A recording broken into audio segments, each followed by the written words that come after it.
അപ്പോൾ ഡാൻഡ്രഫ് വന്നിട്ട് എല്ലാവരും എൻ്റെ അടുത്ത് ചോദിക്കുന്നുണ്ട് ഡാൻഡ്രഫിന് ട്രീറ്റ്മെൻറ്റ് ഉണ്ടോ. അപ്പോൾ നമുക്ക് ഡാൻഡ്രഫിൻ്റെ ട്രീറ്റ്മെൻറ്റ് ഉണ്ട്. അത് സിറ്റിംഗ് ബേസ് ആയിട്ടാണ് കേട്ടോ നമ്മൾ എടുക്കുന്നത്. അപ്പം കൃത്യമായിട്ട് സിറ്റിംഗ് മൊത്തം പൂർത്തിയാക്കി നമ്മൾ പറയുന്ന ആഫ്റ്റർ കെയറും കാര്യങ്ങളൊക്കെ ചെയ്തു വന്നാൽ എന്താണ് മൊത്തത്തിൽ നല്ലൊരു മാറ്റം നിങ്ങൾക്ക് ഉണ്ടാകും. അപ്പോൾ അതിനുള്ള ഒരു ഉത്തമ ഉദാഹരണം നമ്മൾ എടുത്തിട്ടുണ്ട് കേട്ടോ. ഇവളാണ്. അപ്പോൾ ഇവളാണെങ്കിൽ ഇന്ന് ഇത് 3rd സിറ്റിംഗ് ആണ് കേട്ടോ. കറക്റ്റായിട്ട് അവൾ സിറ്റിങ് മസ്റ്റായിട്ട് അത് ഫോളോ അപ്പും ചെയ്യും. നമ്മൾ പറഞ്ഞു കൊടുത്ത ആഫ്റ്റർ കെയറും കാര്യങ്ങളൊക്കെ ചെയ്തിട്ട് അവൾ ഹാപ്പി ആയിട്ടാണ് ഇരിക്കുന്നത്. അപ്പോൾ അവിടെ അനുഭവം എന്താണെന്ന് അവൾ തന്നെ പറയും. ഞാൻ ഇവിടെ വരുന്നതിന് മുന്നേ എൻ്റെ ഫ്രണ്ട്സൊക്കെ ഈ ഭയങ്കര സ്മെല്ലൊക്കെ ആയിരുന്നു തലയിൽ. പേരില്ല, താരം മാത്രമേ ഉള്ളൂ. താരം കാരണം ഭയങ്കര സ്മെല്ലും ചൊറിച്ചിലും ഒക്കെ ആയിരുന്നു. അപ്പോൾ ഉമ്മ പറഞ്ഞ് ഇവിടെ പോവാമെന്ന് പറഞ്ഞപ്പോഴത്തേക്കും ഞാൻ പറഞ്ഞു പോവാമെന്ന് പറഞ്ഞു. അങ്ങനെ വന്നപ്പോഴത്തേക്കും ഫസ്റ്റ് സിറ്റിംഗ് കഴിഞ്ഞപ്പോൾ തന്നെ ഒരു റിസൾട്ട് വന്നു തുടങ്ങി. അപ്പോൾ പിന്നെ സെക്കൻഡ് സിറ്റിങ്ങും വന്ന് 3rd സിറ്റിങ്ങിലായപ്പോഴത്തേക്കും എല്ലാം തീർന്ന്. ഇന്നത്തോടെ ആയപ്പോഴത്തേനും എല്ലാം തീർന്ന്. അപ്പോൾ ഒരു സമാധാനം ആശ്വാസമൊക്കെയാണ്. ഈ ചൊറിച്ചിൽ കാണത്തില്ല, സ്മെല്ലും.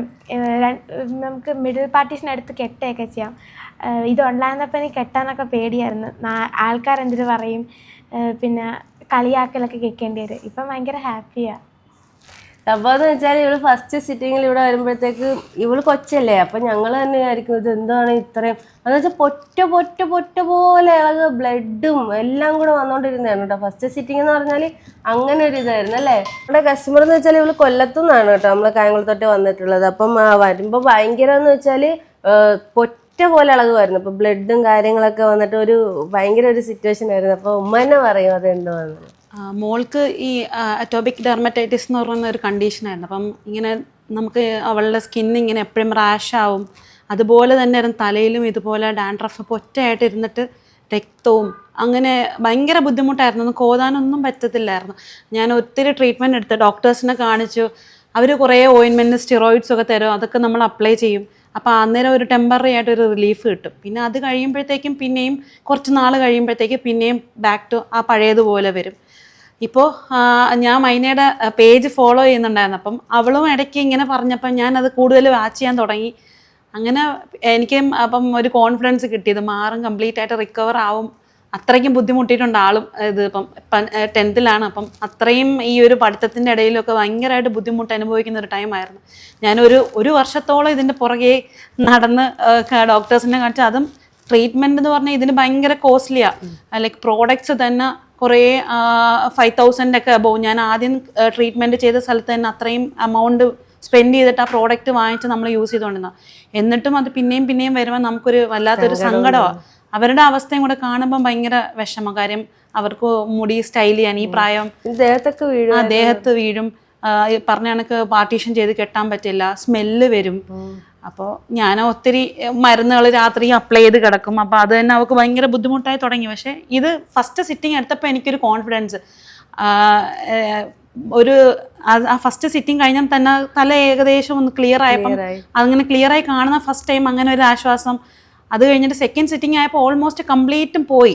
ആ പറഞ്ഞതുപോലെ തന്നെ നമ്മൾ ആ ഒരു സ്കാൽപ്പിൻ്റെ സെറവും ആഫ്റ്റർ കെയർ ഷാമ്പു എല്ലാം യൂസ് ചെയ്ത് അപ്പം ഒരു കോൺഫിഡൻസ് പിന്നെയും നമുക്ക് ഇമ്പ്രൂവ് ആവുമല്ലോ. അവളും ഭയങ്കര ഹാപ്പിയായി. അവൾക്ക് മുടി കെട്ടാൻ പറ്റുന്നുണ്ട്. ആ ഒരു ബുദ്ധിമുട്ടൊക്കെ മാറി. ബ്ലഡ് വരുമായിരുന്നു ഇങ്ങനെ പൊട്ടി അതൊക്കെ മാറി. ഇപ്പം 3rd ആയപ്പം കംപ്ലീറ്റ്ലി എനിക്കിത് ക്യൂർ ആവത്തില്ലായിരുന്നായിരുന്നു വിശ്വാസം. പക്ഷേ ഈ ഒരു 3 മാസത്തിനകം വെച്ച് അത് കംപ്ലീറ്റ് ആയിട്ട് ക്യൂർ ആയി. അതിൻ്റെ അത്രയും ഹാപ്പി ഉണ്ട്. അത് ഹാപ്പി എന്ന് വെച്ചാലേ ഞങ്ങൾക്കും ഹാപ്പി ഉണ്ടെന്ന് അറിയാം. നമ്മളെ ഡ്രസ് ചെയ്ത് വന്നിട്ട് ഈ ഫസ്റ്റ് സിറ്റിങ് ഞാൻ മാത്രമല്ല, കാരണം നിങ്ങളും കൂടിയാണ്. എന്ന് വെച്ചാൽ നമ്മൾ പറഞ്ഞു തന്നത് അതേപോലെ ചെയ്ത് എന്താണ് സിറ്റിംഗ് ഒക്കെ കറക്റ്റായിട്ട് ഒന്നുപോലും വിടാതെ അത്രയും ദൂരത്തുനിന്ന് വരുന്ന ചെയ്യുന്നില്ലേ. അപ്പം നിങ്ങളും കൂടെ അതിന് വേണ്ടിയിട്ടുള്ള എഫക്റ്റ് എടുത്തുകൊണ്ടാണ് ഇത്രയും ഒരു നമുക്ക് റിസൾട്ട് വന്നത്. കാരണം ഭയങ്കര സന്തോഷം. ഇത്രയും ഇതിങ്ങനെ മാറുമെന്ന് ഞാൻ ഒരിക്കലും വിചാരിച്ചില്ല. കാര്യം അത്രയും ട്രീറ്റ്മെൻറ്റ് ഞാൻ ഇതിൻ്റെ പുറകെ നടന്ന് ഇനിയും ഏതെങ്കിലുമൊക്കെ ഡോക്ടേഴ്സ് ഉണ്ടെങ്കിൽ കാണാം എന്നൊക്കെ പറഞ്ഞിരുന്ന ടൈമിലാണ് ഞാനിത് കണ്ടിട്ട് വന്നത്. സംഭവം എന്ന് വെച്ചാൽ ആദ്യമേ നമ്മൾ സിറ്റിംഗ് വരുന്നുണ്ട്, എൻക്വയറി വരുന്നുണ്ട്. ഇവർ ഈ പ്രോപ്പർ സിറ്റിംഗ് എടുക്കത്തില്ല. ഈ ആദ്യത്തെ സിറ്റിംഗ് വരുമ്പോൾ നമുക്ക് ഉള്ളത് അകത്തൂടെ ഉള്ളതും കൂടെ വെളിയിലോട്ട് വരുമല്ലോ. എനിക്ക് തോന്നുന്നു അത് കണ്ടിട്ടായിരിക്കും സെക്കൻഡ് സിറ്റിംഗ് പലരും വരുന്നില്ല. ഇത് കറക്റ്റായിട്ട് എടുത്താലേ അത് നല്ലോണം മാറത്തുള്ളൂ. അതിപ്പം നിങ്ങൾക്ക് തന്നെ മനസ്സിലായതല്ലേ. സെക്കൻഡ് വന്നപ്പോൾ ആദ്യം പറഞ്ഞ കണക്ക് ആ ഫ്ലേക്കിനെസ് അങ്ങ് മാറി. പിന്നെ പൊടിയായിരുന്നു. അപ്പം നമുക്ക് ആ ഒരു കോൺഫിഡൻസ്, കാര്യം ഇച്ചിങ് കുറഞ്ഞു, നമുക്ക് ആ ബ്ലഡ് വരുന്നത് നിന്നു. അപ്പം കുറച്ചുകൂടെ ഒന്ന് നമുക്ക് തന്നെ ഒരു കോൺഫിഡൻസ് കിട്ടി.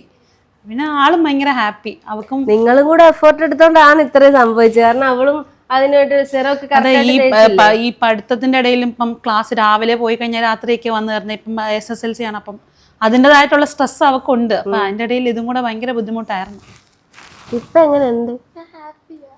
അതറിഞ്ഞാ മതി. സംഭവം എന്ന് വെച്ചാൽ മോളും കാരണമാണ്. എന്താ വെച്ചാൽ മൊത്തത്തിൽ ഇത് എടുത്തില്ലേ, മോള് സിറം തേക്കുന്നുണ്ട്, ഷാമ്പൂ പറഞ്ഞ പോലെ എല്ലാം ചെയ്യുന്നോണ്ടാണ്. പിന്നെ ഇങ്ങനെ വരെ വരുന്നില്ലേ ചെയ്യാന്. ഇന്ന് 3ാമത്തെ സിറ്റിംഗ് ആണ്. അപ്പോൾ ഇനി ആഫ്റ്റർ കെയർ ഒക്കെ യൂസ് ചെയ്ത് പോയാൽ ഒക്കെ ആയിട്ടത് മാറും കേട്ടോ. ഹാപ്പി ആയിട്ടിരിക്കട്ടെ, നല്ല ചിരിയാണ്. അപ്പോൾ ഇതേപോലെ അപ്പം എനിക്ക് നിങ്ങളോട് പറയാനുള്ളതെന്ന് വെച്ചാൽ ചാടി കയറി എന്തെങ്കിലും കണ്ടിട്ട് വന്നിട്ട് ചെയ്തിട്ട് ഒരു കാര്യമില്ല. അതിനായിട്ട് പ്രോപ്പറായിട്ട് വരാൻ പറ്റുമെങ്കിൽ മാത്രം, അതായത് സിറ്റിംഗ് കറക്റ്റായിട്ട് എടുക്കാൻ പറ്റുമെങ്കിൽ മാത്രം വന്നാൽ മതി. അങ്ങനെ വന്നിട്ട് അത് നമ്മൾ പറയുന്ന രീതി ചെയ്യാൻ പറ്റുമെങ്കിൽ മാത്രം നിങ്ങൾ വന്നാൽ മതി. കാരണം അല്ലാതെ നിങ്ങളുടെ പൈസയും പോകും, നമ്മുടെ സമയം പോകും, നമുക്കതൊരു ചീത്തപ്പേരായിട്ട് വരികയും ചെയ്യും. അതിനോട് തീരെ താല്പര്യം ഇല്ലാത്തതുകൊണ്ട് പറയാണ്. അപ്പോൾ കറക്റ്റായിട്ട് സിറ്റിംഗ് എടുക്കാൻ താല്പര്യമുള്ളവരും ഇത് പോകണമെന്ന് മനസ്സുകൊണ്ട് ആഗ്രഹിക്കുന്നവരും മാത്രം നമ്മളെ കോണ്ടാക്ട് ചെയ്യുക. അപ്പോൾ കോണ്ടാക്ട് നമ്മൾ താഴെ കൊടുത്തേക്കാം. അപ്പോൾ എല്ലാവരും നിങ്ങളുടെ എന്താണ് ഡേറ്റ് നിങ്ങൾ ബുക്ക് ചെയ്തിട്ട് വരിക. അപ്പോൾ നിങ്ങളുടെ ഡാൻഡ്രഫിൻ്റെ പരിഹാരം നമ്മുടെ കയ്യിലുണ്ട്. പക്ഷെ നിങ്ങളും കൂടി നമ്മളോട് സഹകരിക്കണമെന്ന് മാത്രമേ ഉള്ളൂ. അപ്പോൾ അടുത്തൊരു വീഡിയോയിൽ കാണുന്നത് വരെ അസ്സലാമ, ബൈ, ലവ് യു.